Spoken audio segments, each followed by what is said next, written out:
Hey, I'm live, and it's always good to hear that because no seance is required to hear this broadcast. Otherwise, right? My favorite joke. Wonder how many people got the notice this time, and how many of the algorithms did it from the algorithms. Mean old algorithms can be some mean algorithms sometimes. Hello, I am D Ocean Swagger, using a different voice just for fun. And this is D Ocean's Deep Woo. Whoa. Right. And what do we do? What do we do here at D Ocean's Deep Woo? We do woo. That's all we do. That's all we do. And it sounds a little bit like Dr. Zeus. We like Dr. Zeus. He was such a strange old guy. Funny old dude. But hey, we liked him. We liked him. When we were kids, he was one of the best, wasn't he? I mean, it's a philosophical thing, you know? And I don't know, guys. It's well, got in a couple of minutes late. Sorry about that. But it looks like people haven't found it yet anyway. So that we'll wait and see before I get into the meat of everything. So instead, I'll just go through the usual stuff that I have to go through for the good of the channel. Here at Ocean's Deep Blue, we respect experiencers. Most of us are experiencers. We wouldn't be here if it wasn't for that. I mean, a lot of us come here, looking to share experiences, looking to learn what other people have been through. And so we do every kind of woo. And that means paranormal, metaphysical, spiritual, whatever you got. You know, just plain weird stuff that happens. People need to talk about it, and they need to share their experiences so the rest of us can understand what's happening to us or what happened to us. And I can't tell you how many times it's helped me to hear somebody else's story to put the pieces together, because you are left with all of these, you know, you've got this huge puzzle before you. If you're experienced something, you've got this huge puzzle, and you've only got a few pieces. The ones you might be able to remember, you know, you might be lucky enough to remember, right? And when you start to hear somebody else maybe has a few different pieces that you didn't know about, it's like, oh, and then you hear that they had something similar happen. Okay, I wasn't just imagining this. That's how it kind of goes. And then it sort of reminds you, you go, oh, wait a minute.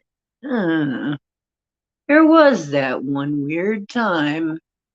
You know, and I mean, I had no interest in, I really had no interest particular in delving into Sasquatch. It just wasn't my thing until I heard some stories, and it kind of took me back to some of my own experiences that I've forgotten. It's a very interesting thing about the human mind is you can, if it benefits you, you can forget anything, really. And there is a lot of things I have forgotten because I had to. If it's dangerous to remember certain things, your mind will try to protect you by making you forget it. So in some cases, it's not even anything outside of us that made us actually forget. It's us trying to save ourselves. Because depending on where you live and who you live with and what conditions you live under and who's in power or who you perceive as being in power, it could be very, very unsafe to share your experiences, which is something I hope to correct. One of the reasons I started this channel, and I don't usually do this at the beginning, I feel like I should this time. One of the things I hope to correct, one of the things that I hope this channel helps with correcting is helping to put the pieces together, helping experiencers and non-experiencers realize a part of our history, a part of us, a part of our reality has largely been hidden to us for various reasons. Like I said, it's not all somebody else doing the hiding. Sometimes we hide it from ourselves. If you grow up in a very, for instance, very strict religious situation, it may not be safe to talk about certain things. A lot of bad things could happen to you, you see? And that's happened to people, happened to me, you know? The other thing is you start asking questions. We have been dumbed down. Of course we have. But not all always so much by some dark empire. Although it is probably part of the plan, I would certainly agree it's got to be part of the plan that we dumb each other down and ourselves down by making it not all right to ask questions. Any question. So here, we pretty much honor any question, even if some people would think it's a pretty stupid one. You know, what's the airspeed velocity of a laden swallow? As my Python would say. Well, it's nothing I really care to answer, but maybe somebody in the group can answer it. Uh, you know, what's important to some people and what's important to me is not going to be the same. I understand that. What we need, though, is those of us who have the same interests, who have the same need to put things together that we share with each other. And this is why I say, always say, we have to be the disclosure. Sitting around waiting for any institution to sit there, to come out and go, well, this is it. This is the whole story. It's probably not going to happen. It probably won't. I don't really see it happening anytime soon. Not until they absolutely are squeezed so hard that they have to. I'm telling you, not until they are so pressed that they have to, and there's no choice. Because knowledge is power. And people in power don't want to lose it. People not having knowledge are not empowered. I mean, being kept stupid, fed shitting in the dark and all that mushroom stuff that they do. Great for mushrooms, not very great for human beings. And so that's what happens to us. We get the mushroom treatment. Why? Because a normal human brain can probably figure, or mind I shouldn't say brain because we confuse brain and mind way too often. We use them interchangeably. They're not the same. Your mind goes on without your brain long after brain death. Your mind goes on. So they are not interchangeable. And this is something we should insist on, that we do not use these interchangeably. And if I do, please remind me. Try and be nice, because I try and remember. But the brain and the mind are separate. The brain may support what the mind tries to express or extrapolate or whatever, but the brain is only the hardware. Or some people would say the wetware. But it's not the software. And our spirits are far bigger than that. They're incredibly huge. So it's important to remember that everything that we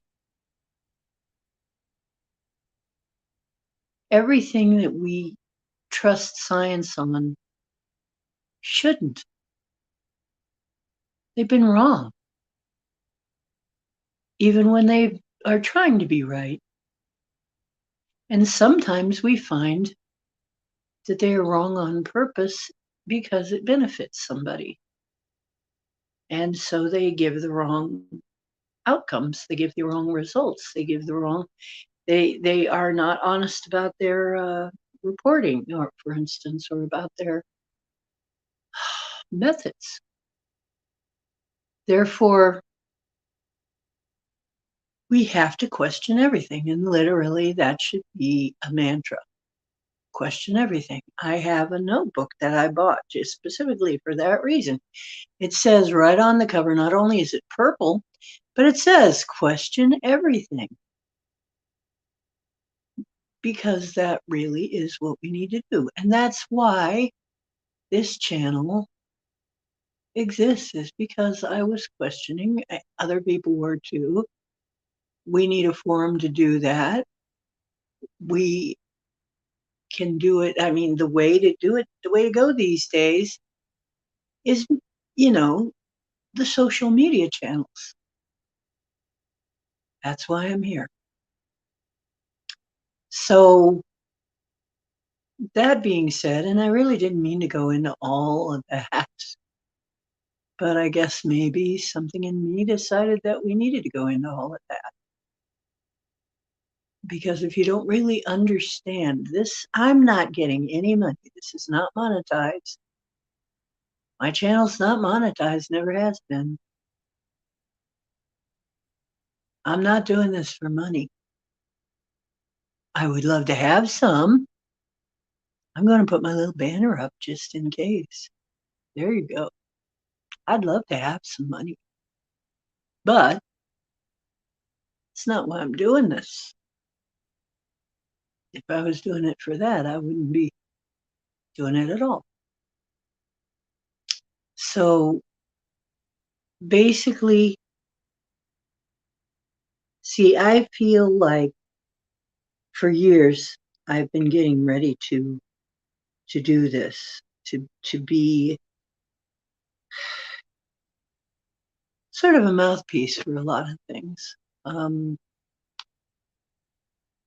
That wouldn't, and maybe how can I say, what, like a clearinghouse almost in some ways. Maybe speak up for those who can't speak up. So, I mean, a lot of people cannot hear, for instance, the spirits talk. They haven't got their medium skills switched on. And that it seems to come for people so much to know that their loved ones are okay. And let me tell you, for the most part, most of them are okay if you're worried. Once they get to the other side, most of them are okay. And they let us know that again and again. So if they make it to the other side, they're probably going to be okay. Now just rest easy. I get that again and again now. A lot of times they even return just to let you know they're okay. Best thing you can do is to just be aware that that can happen. And if you have something weird happen, don't discount it. You know, it could be that they're trying to get in touch with you to tell you everything's okay. No. And that they still love you. And that's mostly the messages I get from them to their loved ones. And I remember one specifically saying, will you tell people to quit worrying about me? Was somebody in our community that died. He said, will you tell people to quit worrying about me? I'm fine. Don't worry about me. In fact, don't worry about anything. Just don't worry, period. Worrying is completely a waste. Okay. But we're trained, aren't we? Aren't we trained to worry? I know I learned it from my parents, particularly my mother, right?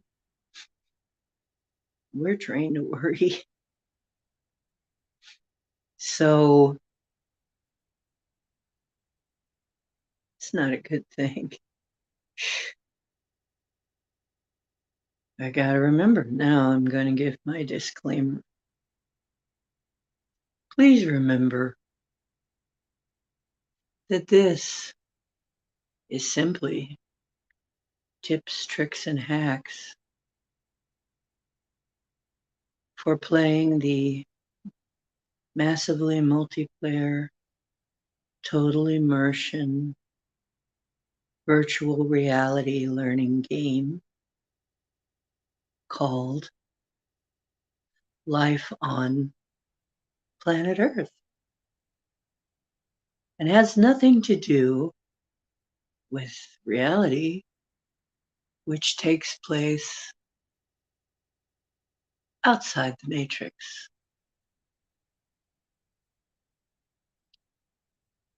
So, wow, so there are some people who got here early, but nobody can see them on now? Something happened. Well, I'm going on anyway. If I have to have this discussion by myself, I guess I will. You guys are just going to have to replay it later. Sorry about your luck.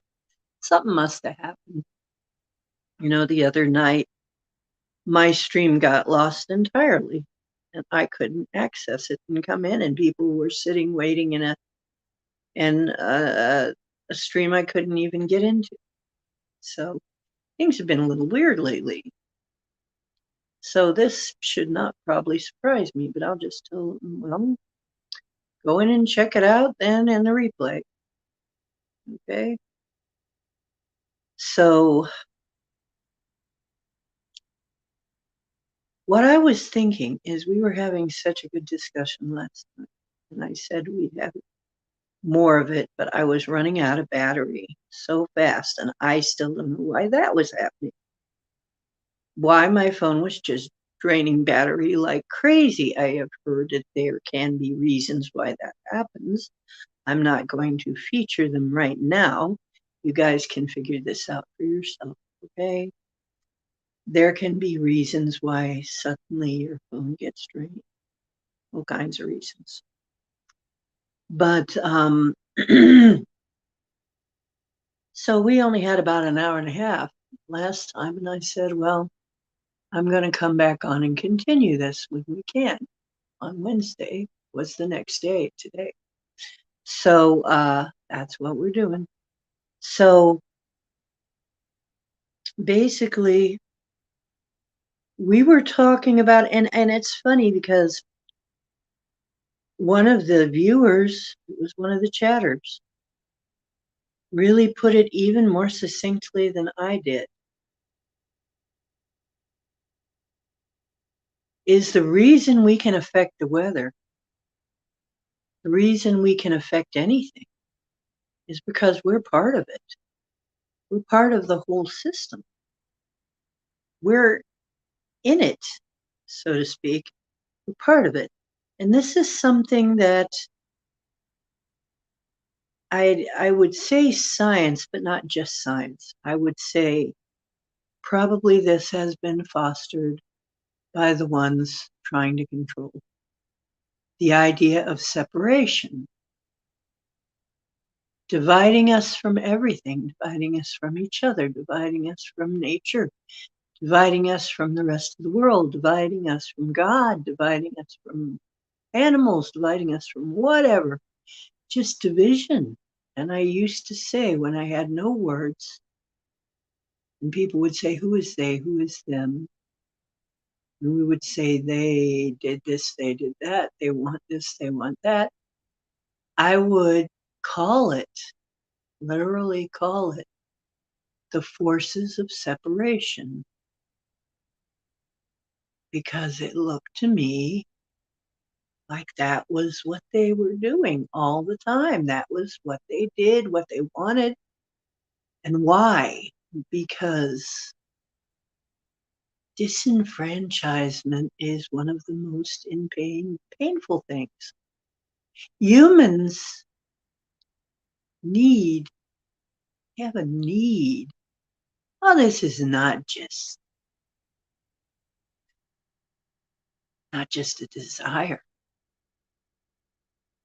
They have real need to be part of something. And we know this psychologically. Humans desire more than that. They need to be part of something.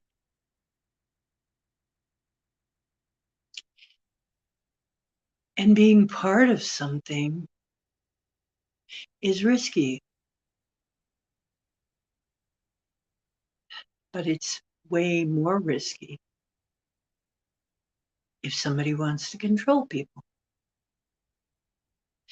Unification is hard to break. If people are very unified and care about each other and see themselves as part of a whole,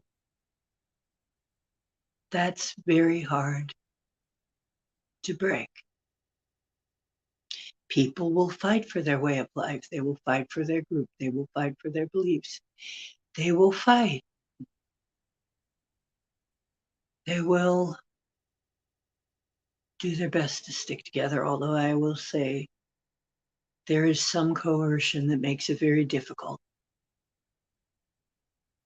And we've all seen examples of that and know well some examples of that. How that's been used throughout history to divide. But what I'm putting forth today is that from my experience. Oh, hello, James Ortiz. I'm not alone anymore. Yeah, I was wondering where everybody was. It's very strange. A couple people came in early and left a message, but nobody's here. And it's strange because I've been on for nearly half an hour. So I don't know where everybody is. I don't know if they didn't get the message or what. Anyway, welcome, James Ortiz. So humans have this need, literal need, not just a desire, but a need to be part of something. What if that is because really we are part of something? It is natural. It is innate. When you come into a body here on this planet, you become part of the system of this planet. In effect, part of the body, part of the being of this planet, part of its systems, part of its ways of doing things. What if that is what's really going on here? And if that's true, then we have to look at all of the parts and realize, because we can see, it's very obvious, the trees, their function is a lot like the lungs. The rivers and streams are much like the kidneys. And the wetlands, it's like the kidneys of the planet. You know, and there are so many other similarities that we can make because Earth is a living organism. And hey, Black Dragon. Hey, Marilena. Good to see you. I was getting lonely over here. So I was sitting here musing about it one day, and I thought to myself, there is such a strong need to be part of something. It's got to be something that's an instinct born in. And psychologically, that's true. I mean, there are studies that will confirm that. And people will do anything to be part of a group. Well, if we realize we already are part of something, we already are. And by the way, hello, everybody. Love you. Marilena and Black Dragon. I'm glad you could make it back, Black Dragon. And Marilena, we got to talk. You're coming on the show sometime soon, right? Okay, again. So what if people realize that they are part of something already? How would that change things? What kind of society would it be if we knew that we are already part of a big group called Earth? Life on Earth. And we're actually part of the planet. When we come into these bodies are part of the planet. Our consciousness that's in these bodies, of course, is something else again. It's what's animating these bodies, but these bodies are made of the same stuff as the planet and are therefore part of the planet. So when we're here, we have joined a group already. We're in a group, whether you know it or not. And this is something that really it seems like nobody wants you to know. So doggone it, I'm going to explore it, because if nobody wants you to know that, it must be important. Basically, as far as I can tell, one of the things that humans do, I mean, animals in general, and maybe all life, there are the elementals, which is a different kind of consciousness, and other kinds of nature spirits. They're a little different kind of consciousness. But maybe all animals, but particularly humans, and maybe Sasquatch too, all part of the neural network, all part of the neural network of Earth. Where would we be? We'd probably be part of the brain, although some people act like they're in other regions, that they're part of something else, some other region.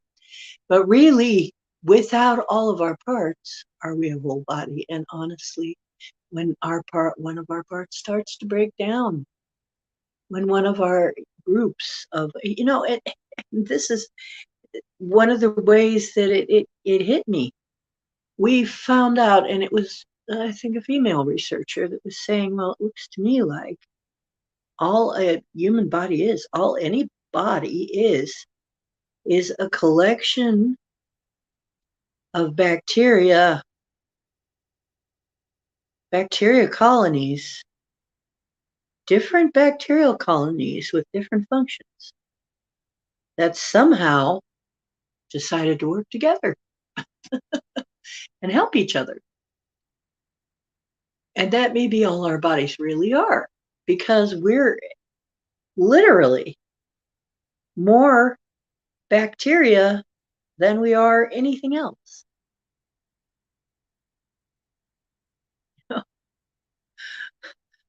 We're more bacteria than we are anything. Think about this. When you distill it down, and what are all those bacteria? And do they have thoughts? I think maybe they do. We know that we have some bacteria in us that are good for us. They're beneficial and they help us. We couldn't live without them. Some of them we could not digest our food, and they help make enzymes and so on and so on and so on. We couldn't live without them. And we also know that there are ones that aren't so good for us. A lot of times, though, we find that a problem comes when they're out of place. Like,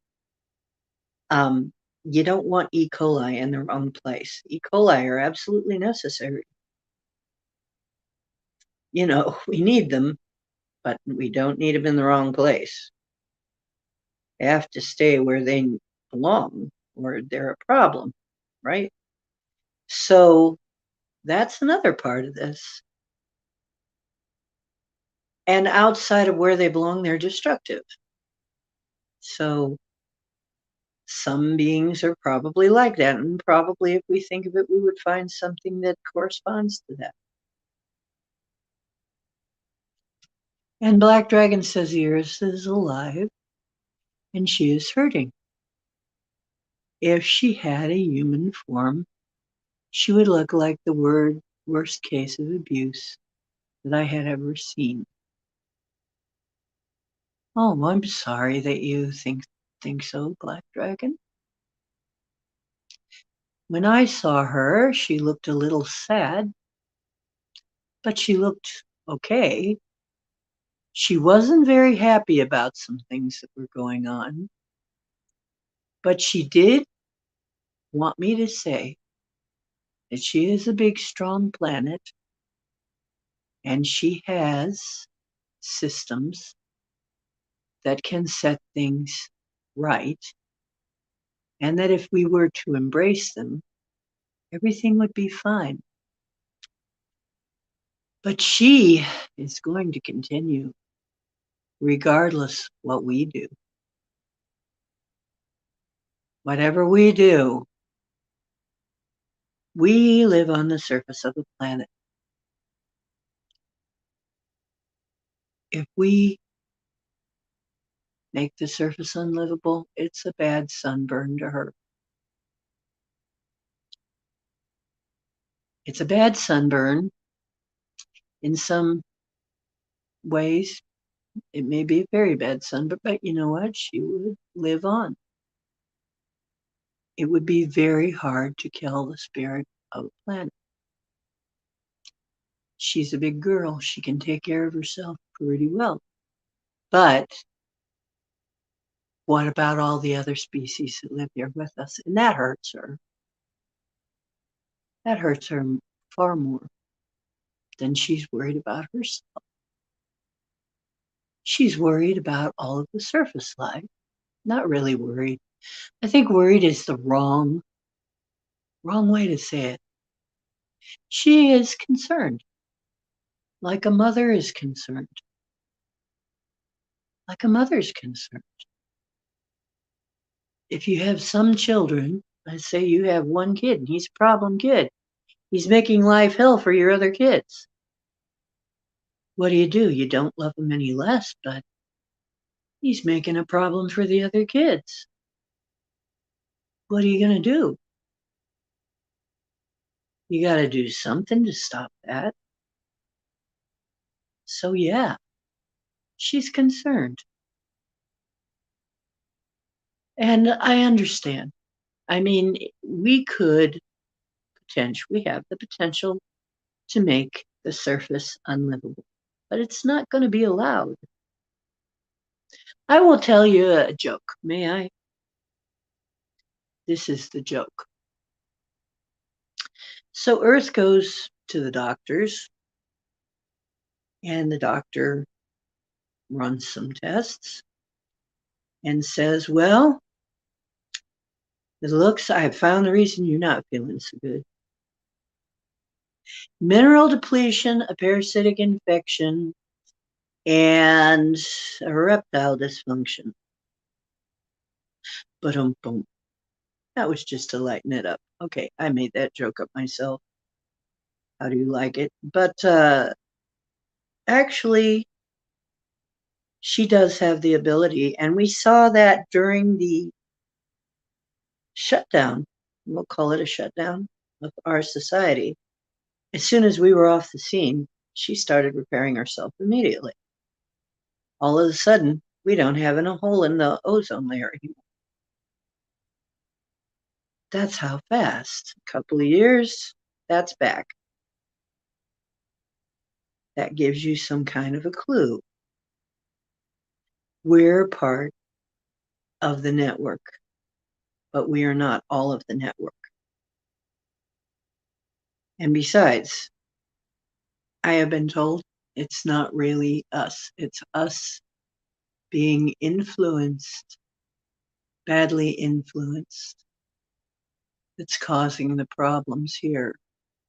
Left to our own devices, we would not be doing this stuff. Left to our own devices, with our memories still intact and knowing our history, we would not be doing this stuff.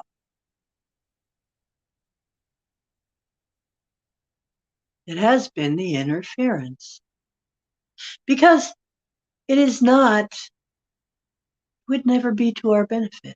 If we knew that we were part of the whole, if we knew that everything we did was ultimately to our own detriment or gain, we would choose very differently, wouldn't we? If we knew, and some cultures have remnants of the remembering of that. I'm going to put forth the Native American belief, and to them it's a rule, maybe even a law. I have to check on that. That you should think of how your actions will affect the future. 7 generations in the future. When they come together at a council fire to decide what to do, they have to frame it in a way that how is this going to work to the detriment or benefit of the next 7 generations? Because they realize we're part of a whole. We're not a separate piece. What we do is not separate. And if we realized that we were hurting ourselves when we broke the rules, then we wouldn't want to break the rules. We realize that everything we do reflects back on us ultimately. It'd be different. You know, you're not just going to die.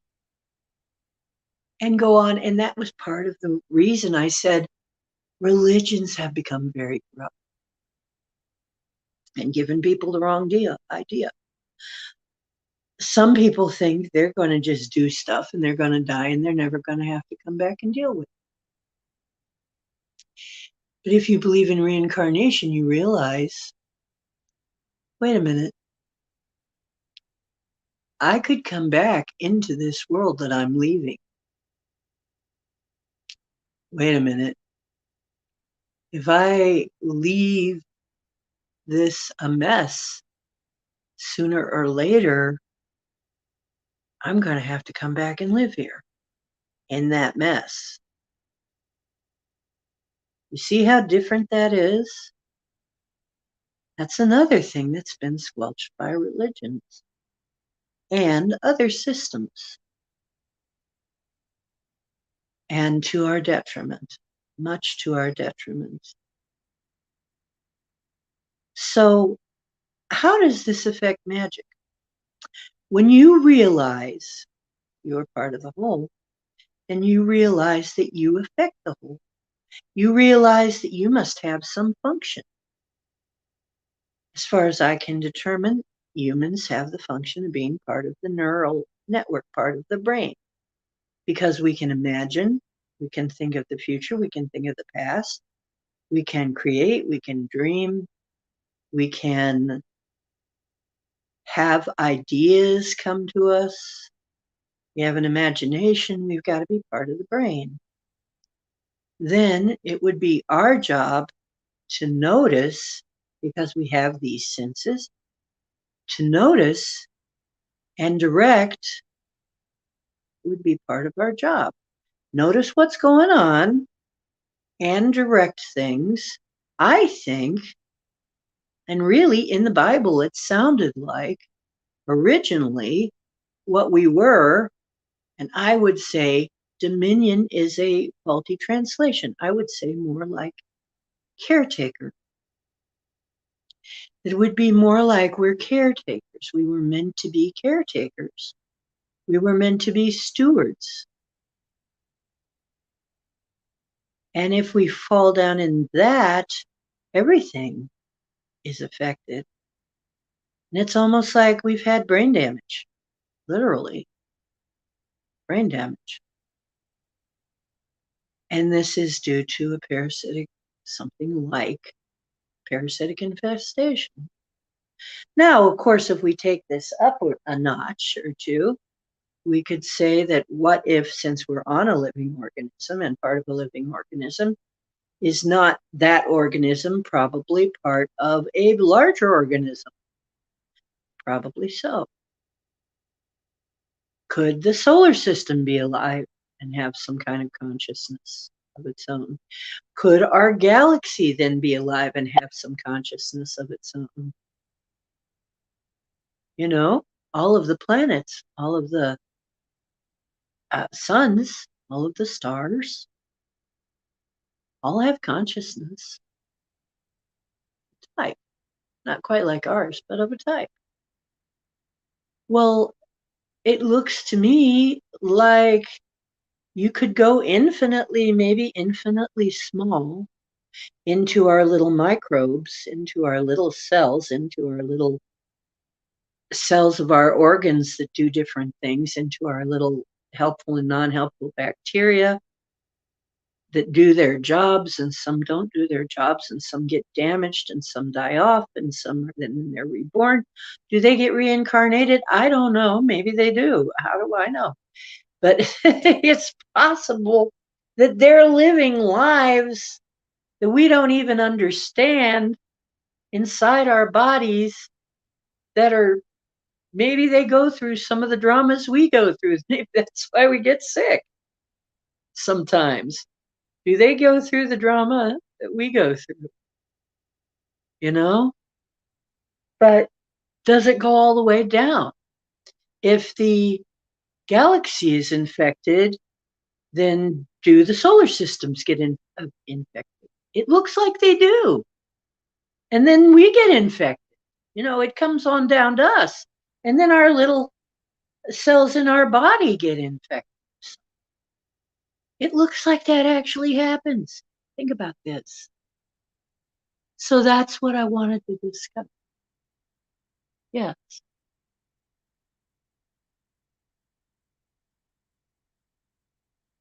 Yes, a lot of people draw energy from the earth, but they never give it back. And the Bible points to the sun as a source of life. Yes. And where would we be without it? I mean, it's all connected. All of the planets. And it's funny because the planets know they're a family. There was a guy that was talking to the planets, and I know people can argue about the veracity of that, but actually, I was listening to him and it made a lot of sense. They all had kind of a character, they all had a kind of a personality. And actually, I thought to myself, and they knew they were related, and they knew that they knew what was happening with each other. It was very interesting to listen to that. And a lot of people went back and forth on whether it was real, but you know, we've got so much ability inside us that's untapped yet. What if we could talk to the planets? I mean, astrology is very valid. Um, the Bible has astrology all through it. It's all about astrology. People don't realize it's astrology all through it. You know, but astrology is how the cosmos works together like an organism. But people just, that's another thing. You're supposed to just write all that off. Numbers, even numerology, even numbers, and even the less esoteric version of numbers. Oh, that is, that all works together too. Honestly, everything kind of goes towards proving this. I mean, this but how do our brains really comprehend that everything's connected? Because we're so trained to see everything as separate, and we needed to see it as separate, or it'd all be a mix mash, wouldn't it?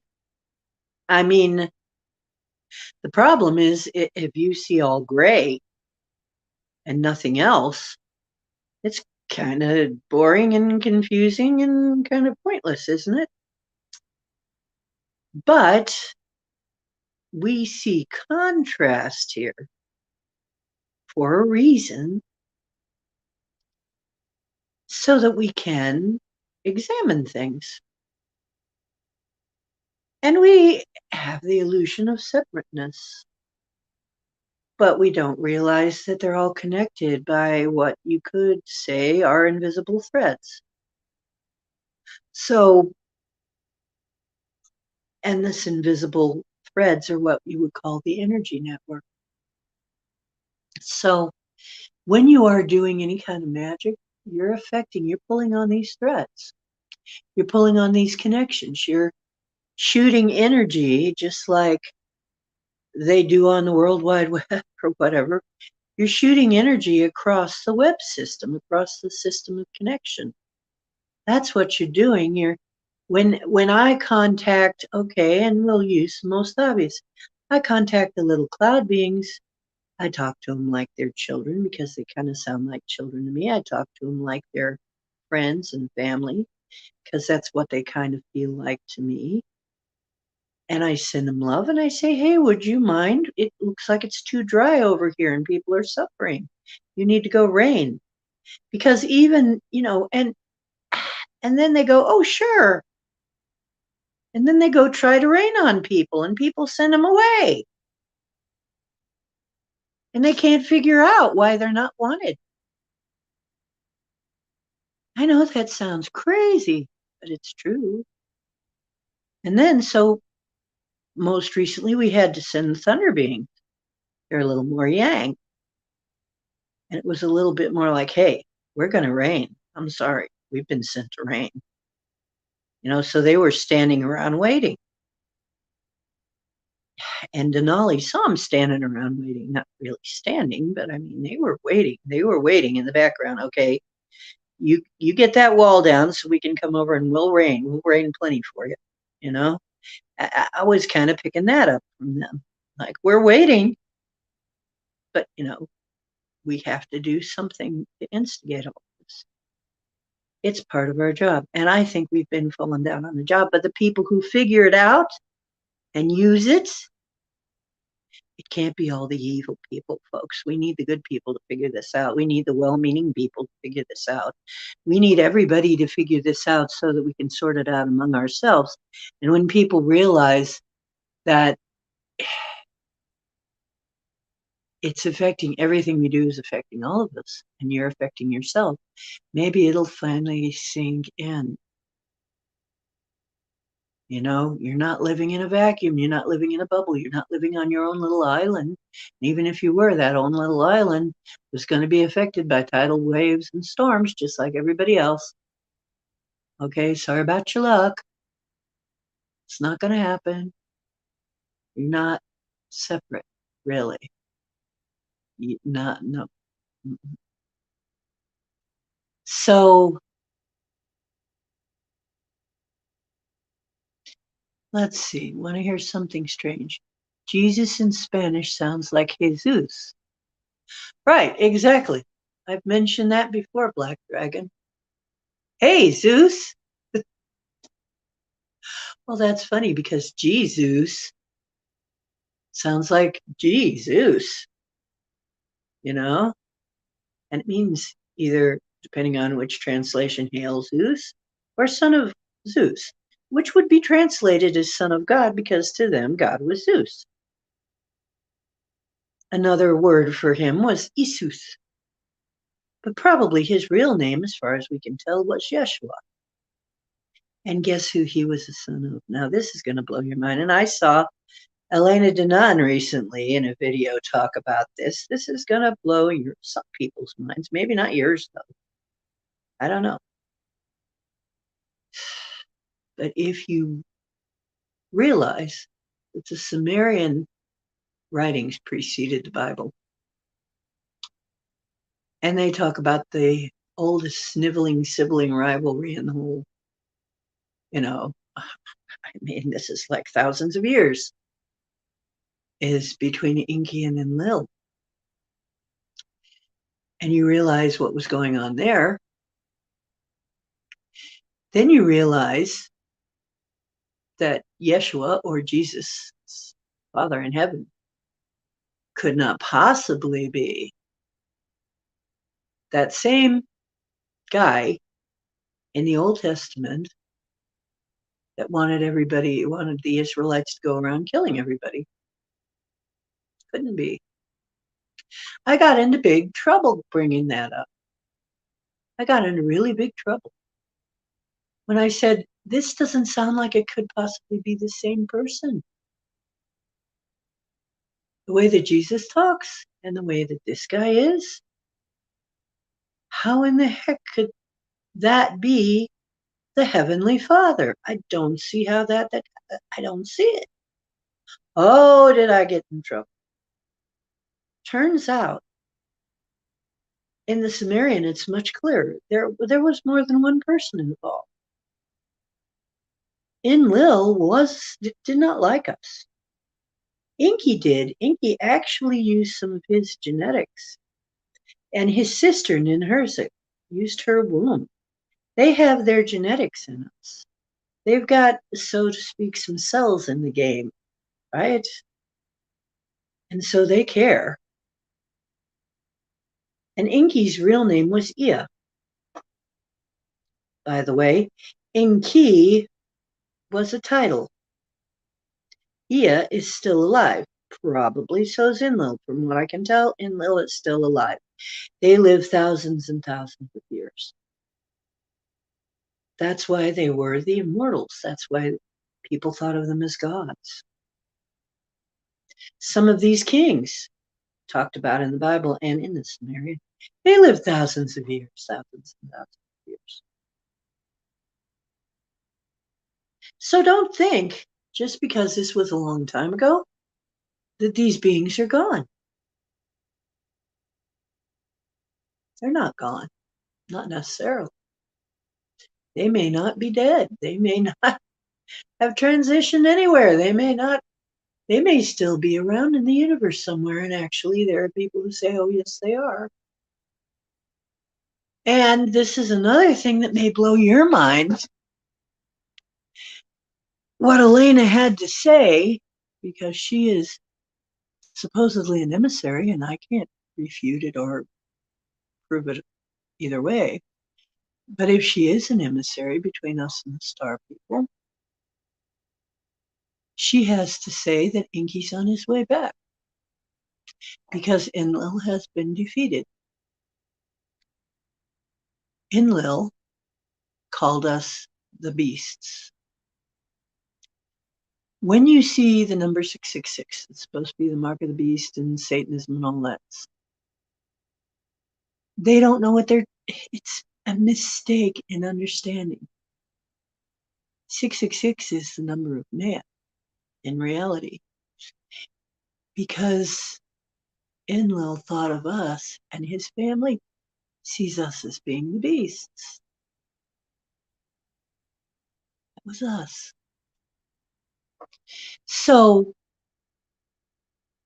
is that mind-blowing to you?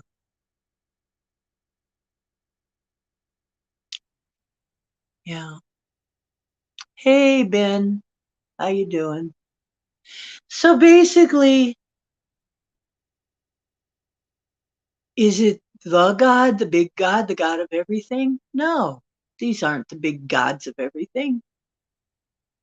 Is Yeshua the big God of everything? No, no. I think, and actually, Elena Denan said this too. I've been thinking this for a long time. Yeshua, or one that they called Jesus, that the Romans named Jesus, and then co-opted that religion and took off with it and used it for their own ends.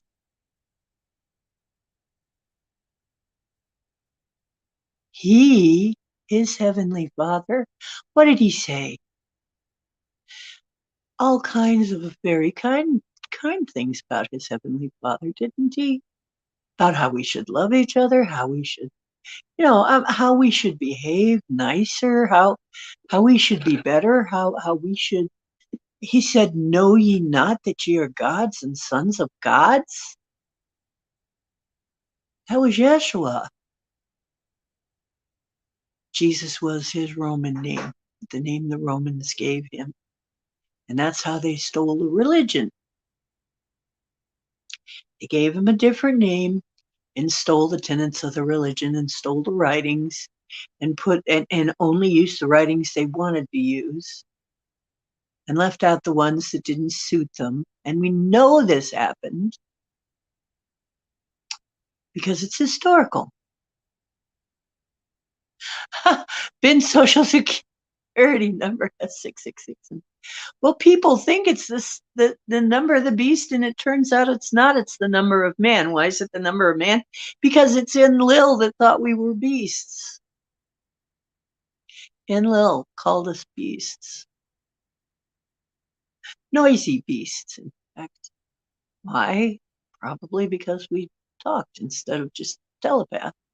I don't know. Maybe we were making music. Maybe he didn't like our music. Maybe he's one of the world's first critics. Who knows?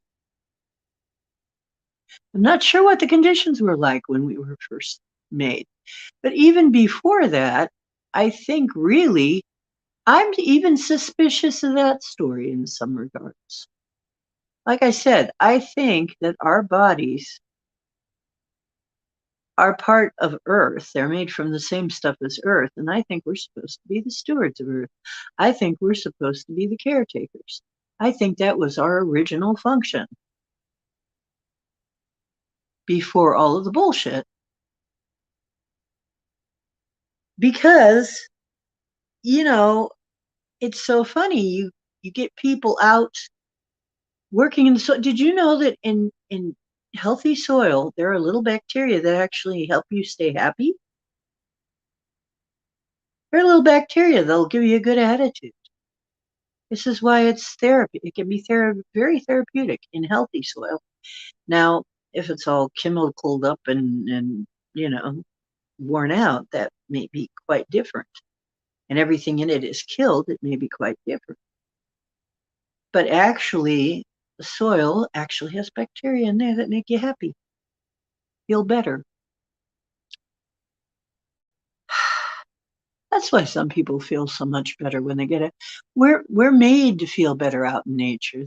That's one of the things that happens. We go out and we spend a little time out there and we feel better because we belong there. We're part of it. We're not separate. See, that's how that works. And the God, the big God, is not these smaller gods. I don't believe that the big God, the creator of all, is who is being spoken of when we're speaking of Jehovah. I don't think so. Because of the attitude, because of the way the judgment. It doesn't make any sense to me how that could be. And the very religious people say it doesn't have to make sense, it just is that way. I'm sorry, to me it has to make some kind of sense, and it doesn't. I believe, personally, that the big God, the creator of all, is everything, is literally everything. And everything, we are a part of that too. We are a part of that one. We are an expression, and everything you see and all you touch, all you hear, and everything you experience is an expression of that God, the big God, okay? The big creator of everything. Because that's the only thing that would really fulfill the definition we have of the creator of everything. And this is my theory. And you don't have to believe me, but I ask you to think about this. How could God be all knowing, all seeing, and everywhere at once? How is that possible? It could be quite possible if God was everything. If every set of eyes was a set of God's eyes, if every body was a point of view of the creator, if that's why the creator has all these different points of view, was to be able to examine itself and see itself from all these different points of view. Because you know what? You can't see the back of your own head, can you? Not really. You have to have a mirror. You have to have another point of view. You can't even see your own face. You have to have another point of view to see your face. You have to have a way. You really want to know all that you are. You have to have other points of view. And even psychologically, people are constantly surprised how other people see them.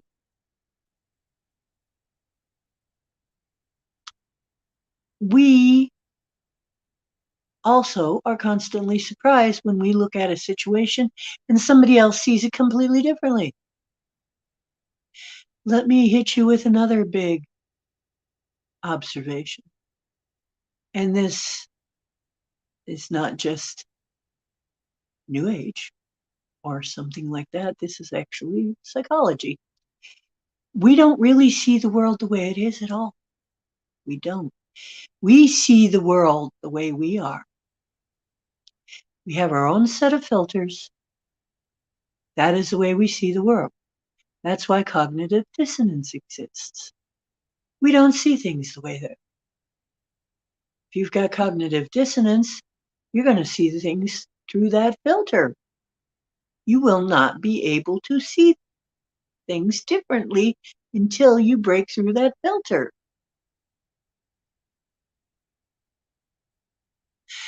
Yes, all two concepts that are shared.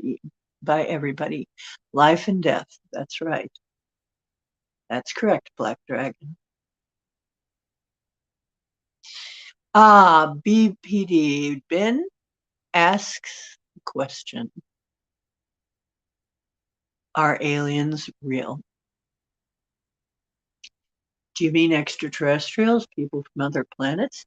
Because aliens to this country are certainly real. We have a lot of illegal ones right now running around here because somebody left the gate open, wide open.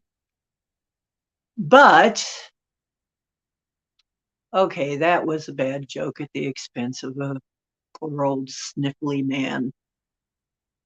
Poor my butt. He's not poor.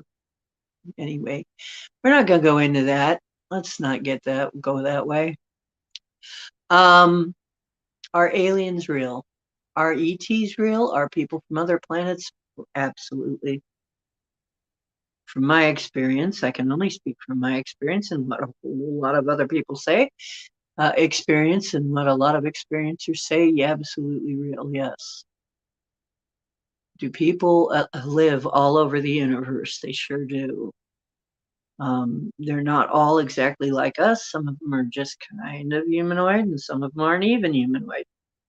But yeah, they're all over the place. Life is just crazy all over the place. Okay. So bear in mind where we are. We're not at the center of the cluster. We're kind of on the edge.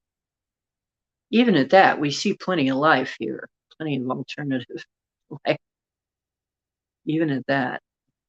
So yeah, in some places, I suppose they see every darn thing all the time, and it's perfectly normal. Getting back to, well, see, I'm going to say this again for those of you who missed it when I said it the first time. There's not just a problem with, oh, if people find out they're aliens, everybody's going to go crazy and lose their minds. People won't be able to handle it. No, there's another bigger problem now. Because they have been hiding it, now they've got a really big problem with disclosure. And that problem is the problem people are going to have with them having hid it all this long and what's happened to them and what's happened to us and what's happened to the world because they hid it. That's the problem. That's why they're not disclosing. They're afraid what's going to happen.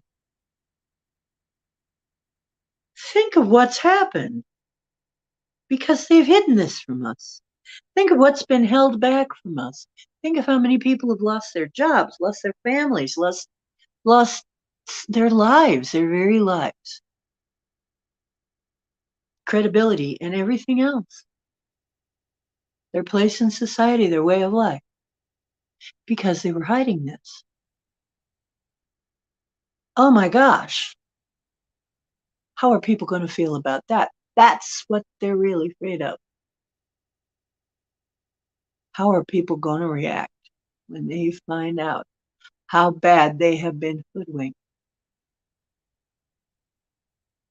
And think about what's happened because of that.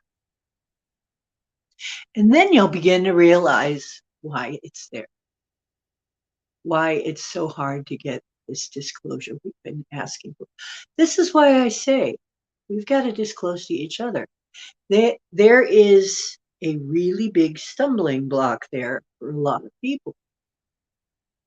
When people find out how much deception and what it's caused, and look at what it's caused, they're some of them are going to be crazy with grief.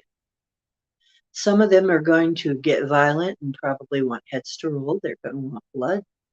That's what they're afraid of. And you can hardly blame people. Look what's happened.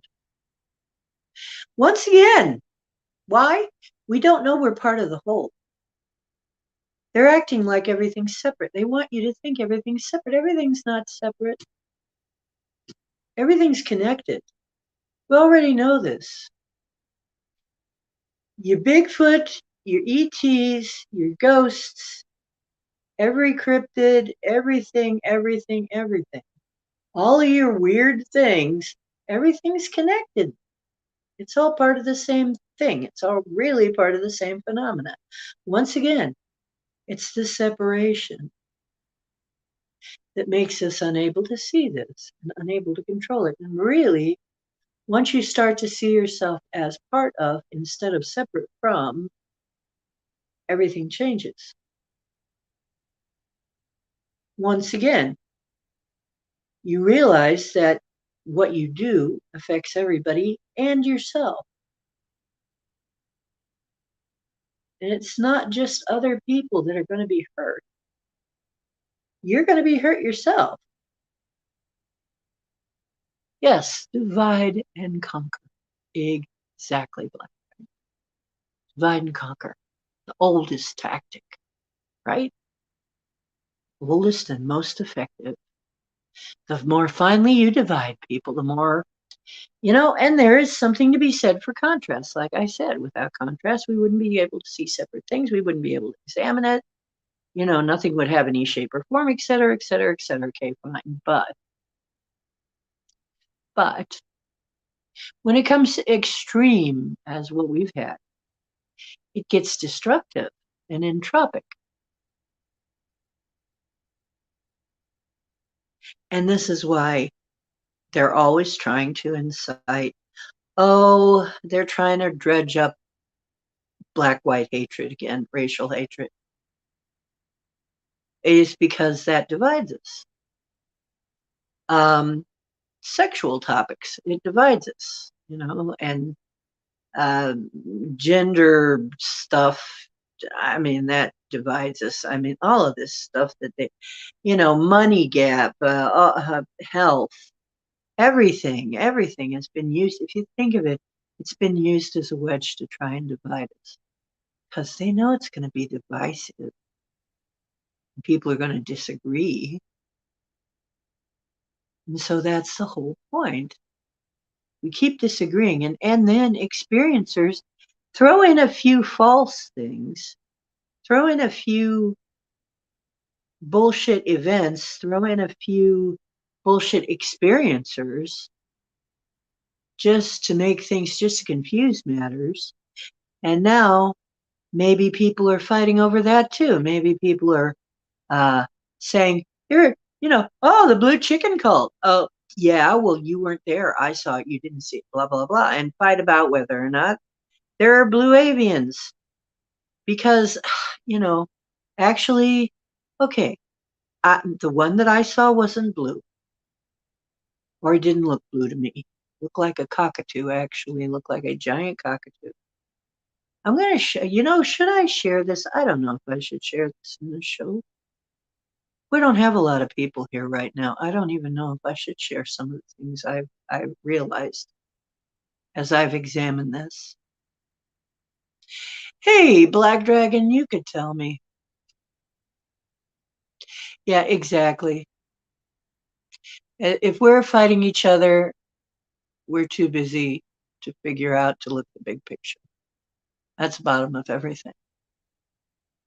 If we're too busy with all of this, it's a smokescreen. It's a tactic. That's what it is. It's just a tactic. All of this. Boy, you know what? I have lost weight, and I've gotten to the point where my clothes are starting to get baggy, and it feels very strange to have such baggy clothing. But that's another thing. Fat and thin people, for a long time, people who looked different or acted different. Contrast. Just keep putting the emphasis on the contrast to the extent, but you're supposed to love one and hate another.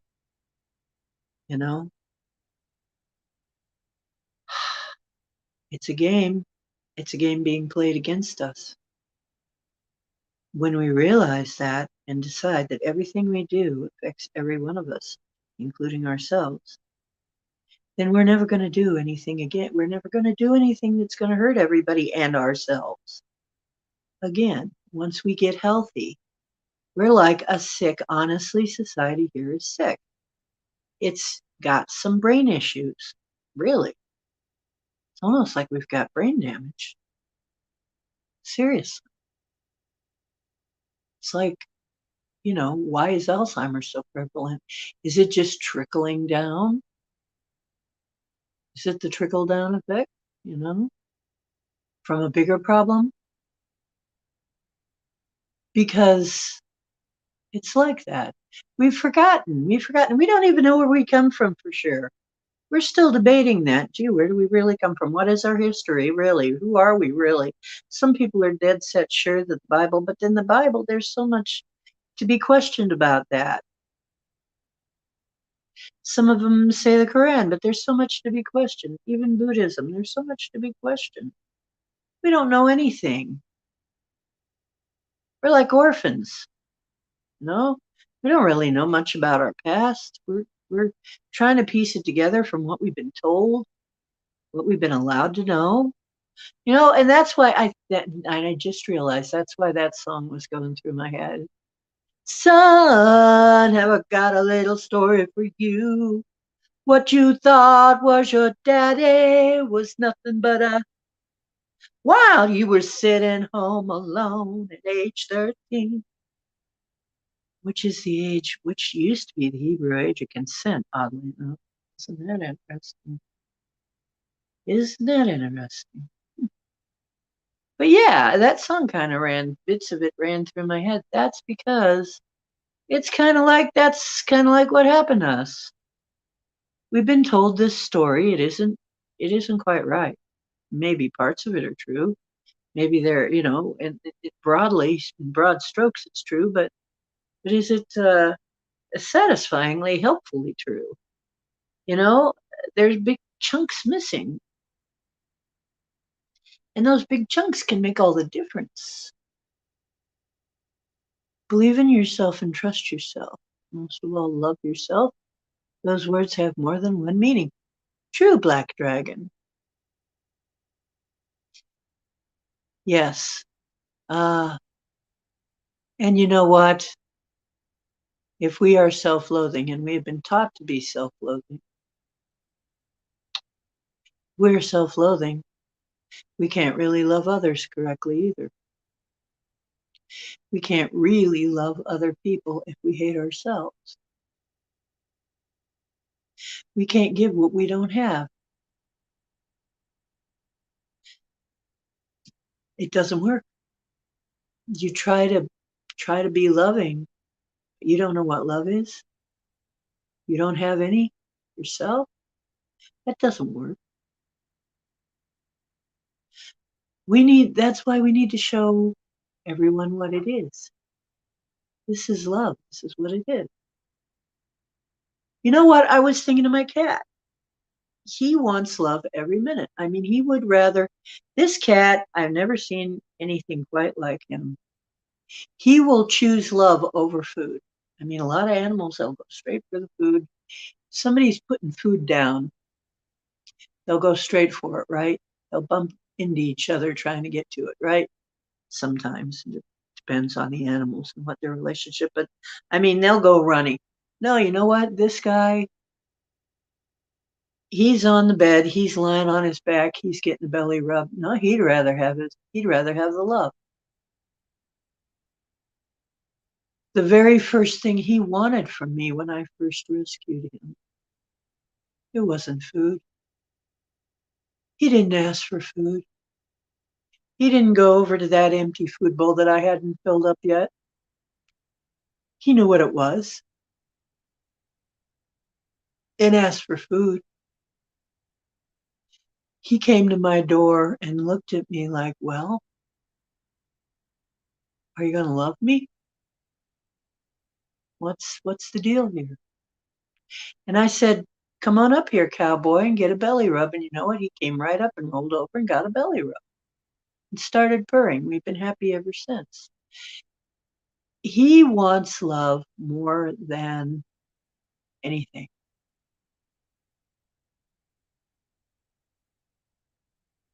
And it really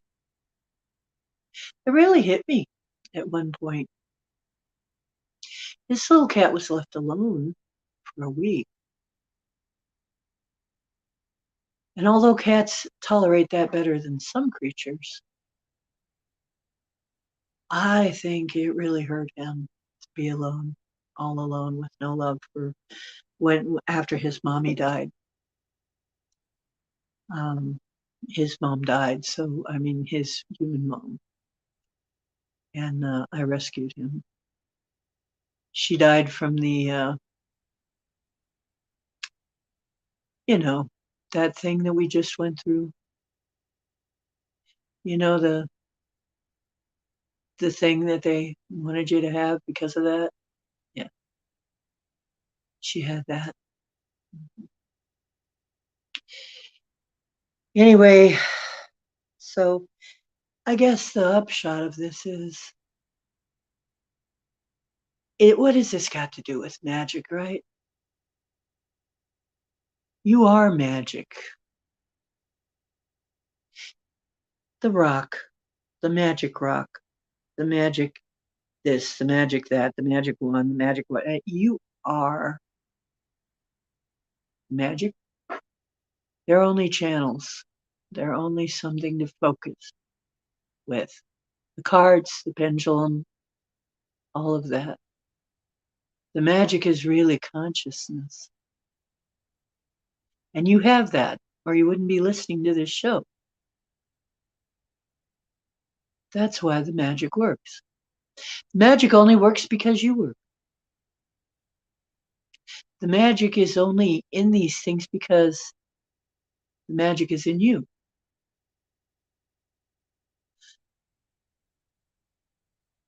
And the flavor of that magic is what happens when it's strained through you. See? So the best thing I can say is think about that when you're doing magic. Some people have a whole different view, but this is the way it works for me. Maybe somebody can find something wrong with what I'm saying. And yes, there are people who have used very bad means, very unsavory means to get things done. And usually those people don't have a conscience. And unfortunately, they're missing something. But that's a topic for another time. Yes, magic is love. Without love, there is no magic. That's true. That's true, Black Dragon. Well, let's see. And he says a man was complaining about working all of his, I assume, life and only feeling like a checkbook. Is this how we are conditioned in this life? Yes. Unfortunately, a lot of times I can really see that. I mean, I lived in a poor neighborhood for a long time, and I could see that a lot of people were treating each other either like resources. They weren't really showing each other a lot of love. They were treating each other like resources. Like either you're in my way or you're a resource. They didn't have that feeling that they were a part of this whole community. And when you don't feel that you're part of a community, you don't take care of it. It's like a rental. If people own something, they're much more likely to take care of it. If it's a rental, they'll just, trash it. A lot of people will. They don't care. It's a rental. It's not really theirs. If they feel, though, that it's theirs, they're more apt to take care of it. This applies in communities as well. If you feel, and this applies to the land, you feel the land is yours, you're more likely to take care of it. If you feel the car is yours, you're more likely to take care of it because it's yours. Same way, if you feel like your community is part of you, it's yours, you're going to try to take care of it. So then when somebody's in trouble and needs help, you're going to want to help because it's part of you. You know, it's part of the good of you too. It's not just altruistic, it's just a fact. If your neighborhood's crappy, your life is not going to be happy. Hey, it rhymes. I think that's pretty snappy. Oh, you know what? It's funny. We make fun of puns. It just made me think. We make fun of puns. This is another realization I came to. But you know, our dreams and our subconscious, and sometimes even the ETs, talk to us. Sometimes even, yeah. But our dreams really seriously are big on this. Puns. Really. Talk to us through puns. If you can't figure out a dream, this is one of the reasons I'm really good at interpreting dreams. And even in the Bible, when they talk about, I forget who was really good at interpreting dreams, you've got to understand puns. I realized that those stories were really puns too. The dreams were talking in a pun.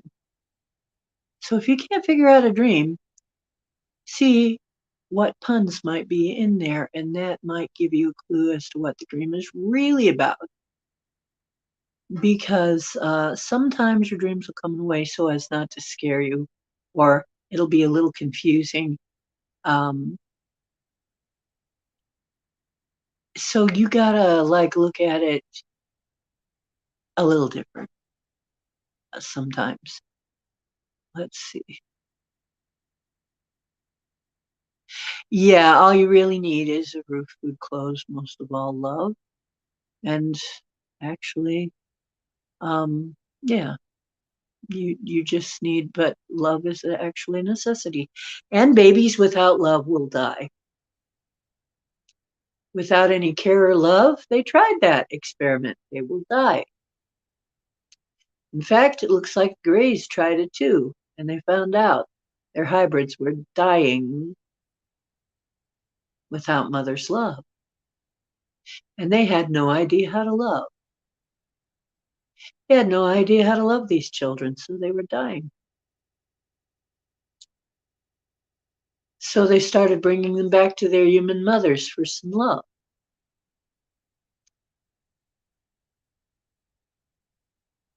Science by itself, the way it is now,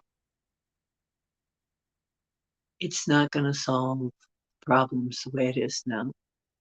The way people look at it now, no. The way we're starting to look at it, maybe we've got a chance. We've got a chance if we start looking at it in a more holistic way. We cannot leave spirituality out of it. Tesla said that. I believe it was Tesla, and even Einstein said something to that effect. You cannot leave the magic of spirituality. You cannot leave consciousness out of it, or it won't make any sense. Because really, in the end, all matter is just points of light, frequencies. And so matter without consciousness would not exist. Think on that. Without consciousness, poof, all of this is gone. Wouldn't exist. It cannot exist without us. If something happened to consciousness, poof, everything would stop being.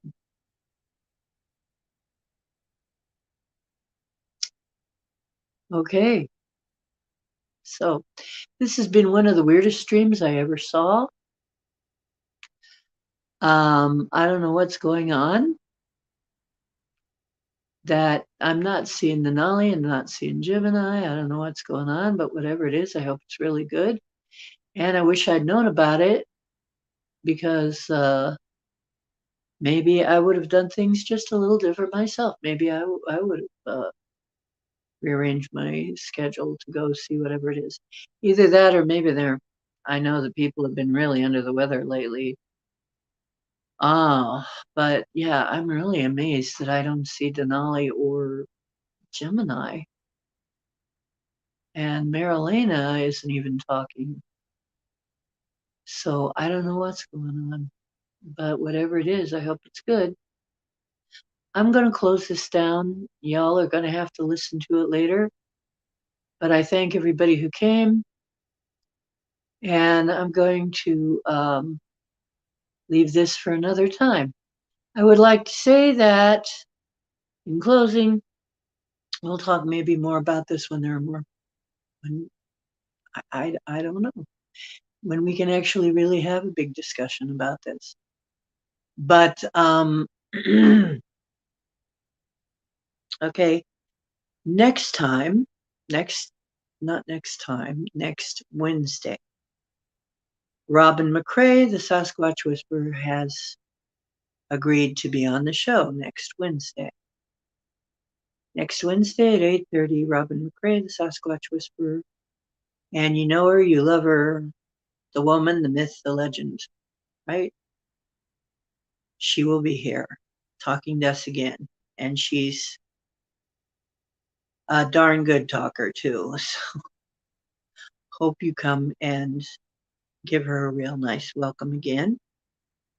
Everybody seemed to love her last time. I know they're going to love her again.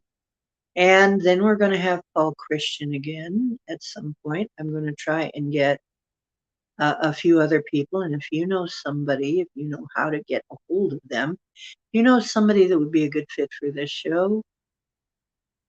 If you need, if you have, I need a contact, a way to contact them. But if you need somebody who would be a good fit for helping book the show, let me know. If you would be a good person to help me book this show, let me know. If you yourself want to be on the show because you have an experience, let me know. Because I am looking to expand this show and see what we can do. Okay. So that's right. Save the bacon. And I will leave an extra measure because you've been so faithful, Black Dragon. I will leave an extra measure of bacon out for you at the dungeon door. Pounds and pounds. Thank you very much for being here. I want to thank everybody who showed up. And I just want to say until next time, remember who you are. Remember who you are. You are divine. You are creators. Create wisely and create well. And when you dream, dream well. The truth is where you find it. And I hope you find some on this show. And with that, I'm closing it down. Thank you so much for coming. See you next time. Next time will be Sunday. We'll be starting probably at 8. That's the new schedule. We're trying out 8 o'clock Sundays. And I don't know who's going to be with us, if anybody, yet. Maybe Marilena, if she can make it. I haven't squared that with her yet, but she's going to be on some point. I'm going to try and get Max Vision, John from Max Vision. There's a few other people. Gemini Moon wants to come on and talk to us at some point. So we've got a few guests lining up. So you will be informed. If you got anybody else, let me know. You know how to find me? Right there, like you see on the screen, Ocean Diana. Only it's at gmail.com. Or you can come into mewe.com, mewe.com. Look for Galactic Woo Crew Home, and that's our group. Come in and say hi. It's where we hang our hat. It's where we leave our videos. It's where we chat sometimes. Most of us aren't really big on social media, so we're not there a lot, but I mean, most of us are just not much for that kind of thing. But MeWe is like Facebook, but without the data mining. It's a little more, well, it's a lot more honest. So that's why we're there right now. Okay. That's why we've got a home there. Okay. Love you. See you next time. Have a good evening.